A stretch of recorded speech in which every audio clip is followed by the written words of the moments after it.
U.S. lawmakers are on recess until next week. However, the House Judiciary Committee will be holding an emergency hearing tomorrow to mark up more than a half a dozen bills dealing with gun control. Capitol Hill correspondent Erik Rosales joins us now with more. Erik? Well, Tracy, the panel will consider a robust package of 8 gun reform bills. Now, Democrats have kind of lumped them all together and are calling them Protecting Our Kids Act. House Democrats plan to bring them to the floor next week, and they're confident that they'll be able to get them passed, especially after several Republicans have expressed that they do plan to support some sort of gun reform. My side's not coming forward with reasonable ways to defend an amendment that we think is very important. And so I'm looking at this going, fine, if people are going to put forward solutions about certifying maybe who can buy an assault weapon, I'm certainly open to that.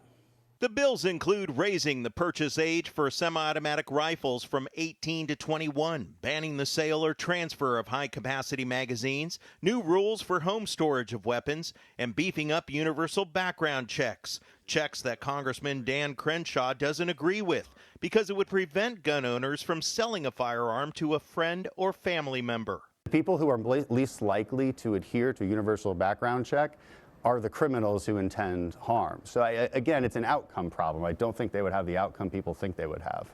Meanwhile, in the Senate, negotiations continue. I sense a different feeling among my colleagues after Uvalde. He's killing them off one by one in that school, and realize it is time for us to do something. America is sick and tired of political excuses. The question here this morning is to our Senate Republican colleagues. How is this acceptable? How are you not outraged? We're outraged. Talks largely focus on school safety and so-called red flag laws that would prevent someone from possessing a firearm with mental health issues. We know that places with some of the most restrictive gun laws, places like Chicago and Baltimore and Washington, D.C., they don't have less gun violence. Here in the Senate, Senate Majority Leader Chuck Schumer hopes that negotiations will finalize this week because he wants to be able to bring something to the floor next week as well. But of course, he needs 60 votes in order to pass it in the Senate, and that means Republicans have to support it. Tracy? Erik, I understand there are several groups of senators talking about gun reform. Can you talk to us about who the key players are?